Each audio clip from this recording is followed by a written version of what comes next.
नमस्कार, मैं अखिल श्रीवास्तव आपका भारत मौसम विज्ञान विभाग के साप्ताहिक मौसम जानकारी कार्यक्रम में आपका स्वागत करता हूं। मैं आपके लिए लेकर के आया हूं नवीनतम मौसम की जानकारियां, जिसमें हम आपके साथ में बातें बताएंगे, जिसमें पिछले हफ्ते मौसम का क्या हाल चाल रहे हैं एवं अगले 2 हफ्तों में मौसम की रहने की क्या संभावना है।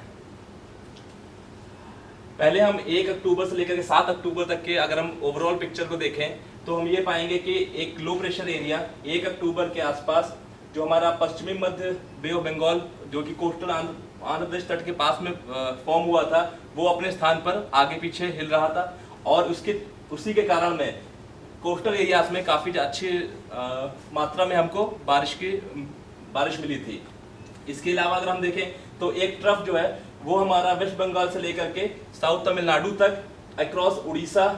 कोस्टल आंध्र प्रदेश एक ट्रफ हमको मिला हुआ था। इसके अतिरिक्त हमारे पास एक साइक्लोनिक सर्कुलेशन था जो कि हमारे पास महाराष्ट्र तट के पास में फॉर्म हुआ था, जिसकी वजह से हमें पश्चिमी तट पर भी बारिश का प्राप्ति हुई थी। इसके अलावा अगर हम देखें तो एक साइक्लोनिक सर्कुलेशन हमारा नॉर्थ ईस्ट इंडिया पर भी फॉर्म हुआ था और एक पश्चिमी विक्षोभ हमारा 1 और 2 अक्टूबर के पास में पाकिस्तान के आसपास दिखाई दिया था। अगर हम ओवरऑल इस पिक्चर को देखें तो हम ये पाएंगे कि जो हमें मुख्य तौर पर जो बारिश हमको मिली थी वो इस लो प्रेशर की वजह से उड़ीसा के आसपास के इलाकों में एवं नॉर्थ इंडिया यानी कि पूरे पूर्वी भारत और पूर्वोत्तर भारत में ही ज़्यादातर बारिश इस हफ्ते में देखने को मिली थी। अगर हम इस चित्र को देखें तो इसमें हमें बादलों की मूवमेंट की गति दिखाई देगी जो कि ज़्यादातर पूर्वोत्तर और पूर्वी हिस्सों में ही केंद्रित दिखाई दे रही है। ये इस मानचित्र के माध्यम से जो भी हमारे पास बारिश जो हमारी रिकॉर्ड हुई है उसको हम दिखाने की कोशिश कर रहे हैं। इसमें हम देखेंगे तो जनरली हमारे पास जो पूर्वी इलाके हैं उसमें और पूर्वोत्तर इलाकों में उन्हीं सभी इलाकों में ज़्यादातर बारिश देखने को मिल रही है। ये सभी एरियाज हैं जैसे कि जहाँ पर बहुत भारी वर्षा हमको देखने को मिली है। 1 अक्टूबर को उड़ीसा में जैसे बनरपाल में 13 सेंटीमीटर, 3 अक्टूबर को कोंकण और गोवा में चिपलुन में 15 सेंटीमीटर, इसी तरह से 4 अक्टूबर को उड़ीसा में कांटापाड़ा में 13 सेंटीमीटर बारिश रिकॉर्ड की गई है। ये सभी इलाके जो यहाँ दर्शाए गए हैं, इन सभी इलाकों में हमको पिछले 1 हफ्ते के दौरान बारिश रिकॉर्ड की गई है। अगर हम ये दोनों मानचित्रों को देखें तो जैसे कि हम ये देख रहे हैं कि हमारा जो मॉनसून सीजन है वो अभी समाप्त हुआ है और अब जो मॉनसून की जो दक्षिण पूर्व मॉनसून है वो वापस लौट रहा है। तो इस सिचुएशन देखते हैं कि जो हमारा नया सीजन है वो भी 1 अक्टूबर से शुरू हुआ है। तो इस मानचित्र में हम 1 हफ्ते का 1 अक्टूबर से 7 अक्टूबर तक का वेदर का फोरकास्ट यानी कि जो हमने बारिश के बारे में संभावनाएं दी हुई थी और असल में क्या बारिश रिकॉर्ड हुई है वो दर्शाया गया है। अगर हम देखेंगे कि हमारा जो बारिश के बारे में जो हमने पूर्वानुमान लगाया था वो ज्यादातर हमारा पूर्वी एवं पूर्वोत्तर इलाकों में ही लगाया गया था। जब हमने जो बारिश रिकॉर्ड हुई है वो भी इन्हीं इलाकों में रिकॉर्ड हुई है, पूर्वोत्तर और पूर्वी इलाकों में, यानी कि हमारा जो पूर्वानुमान था वो काफी सही साबित हुआ है। इसके साथ ही साथ जब अगर हम ये देखें कि जो हमारे जितने भी मेट्रोलॉजिकल सब डिविजन्स हैं उन सब में क्या स्थिति रही है, तो हम ये देखेंगे कि ज्यादातर हिस्सों में हमारे पास बारिश कम मिली है क्योंकि अब मानसून का वापसी हो रही है। तो सारे इलाकों में ज्यादातर में हम ड्राई वेदर की एक्सपेक्टेशन कर रहे हैं। अगर हम आज की सिचुएशन पे ध्यान दें यानी कि 8 अक्टूबर को, तो हम ये पाएंगे कि एक नॉर्थ साउथ ट्रफ है लोअर ट्रोपोस्फेरिक लेवल्स में जो कि वेस्ट बंगाल के हिमालयी क्षेत्रों से लेकर के कोस्टल आंध्र प्रदेश तक है और इसके साथ साथ एक और ट्रफ है जो तेलंगाना से लेकर के साउथ तमिलनाडु तक है। इन दोनों के अतिरिक्त हम ये भी देख पा रहे हैं कि एक साइक्लोनिक सर्कुलेशन सा हमको दिख रहा है नॉर्थ अंडमान सी के पास में। ये एक रेमिनेंट साइक्लोनिक डिस्टर्बेंस है जो कि साउथ चाइना सी से हमारी ओर बढ़ रहा है और जिसका कल के दिन हमारा एक्सपेक्टेशन ये है कि ये एक लो प्रेशर एरिया में तब्दील हो सकता है। अगर हम ये पहले हफ्ते के बारे में बात करें तो जो ये चित्र मेरे दाईं ओर है इसमें हमारा जो IMD GFS का फोरकास्ट मॉडल है उसका फोरकास्ट दिया हुआ है। इसमें हम देख पा रहे हैं कि एक लो प्रेशर एरिया यहाँ पर फॉर्म हो रहा है नॉर्थ अंडमान सी में और जो कि पश्चिम और उत्तर पश्चिम दिशा में बढ़ता हुआ कोस्टल आंध्र प्रदेश और उड़ीसा के पास क्रॉस करने की संभावना है। और ये एक बात और दिखा रहा है कि यहाँ पर ये थोड़ा सा और इंटेंसिफाई यानी और केंद्रित होकर के अवदाब यानी कि डिप्रेशन में कन्वर्ट होता हुआ प्रतीत हो रहा है। इसके साथ साथ अगर हम लोअर लेवल्स पर विंड की बात करें तो वहां पर भी हमको सर्कुलेशन यहाँ पर दिखाई दे रहा है जो कि इस बात की पुष्टि कर रहे हैं कि कल हमको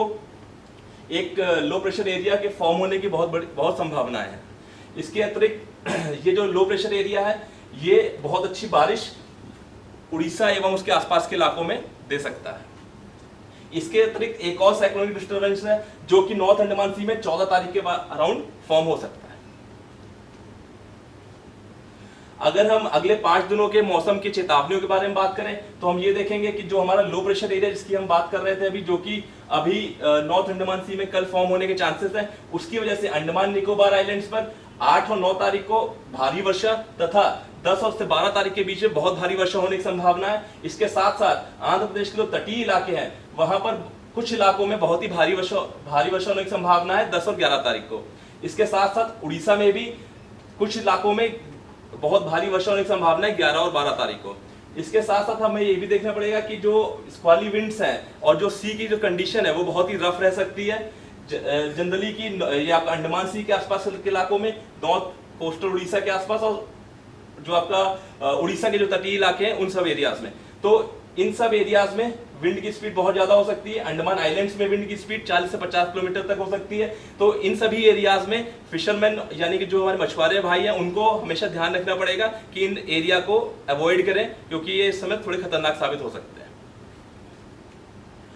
अगर हम IMD का ERF जो कि एक्सटेंडेड रेंज फोरकास्ट मॉडल है इसकी बात करें तो ये जो हमें पिक्चर दिखा रहा है ये 850 HPA की विंड्स के बारे दर्शा रहा है। तो ये पहला पिक्चर है वो हमें 9 अक्टूबर से 15 अक्टूबर के बीच की विंड दिखा रहा है, और जो दूसरी पिक्चर है 16 अक्टूबर से 22 अक्टूबर के बीच की विंड दिखा रहा है। इसमें भी हम अगर देखते हैं तो ये हमको एक सर्कुलेशन सा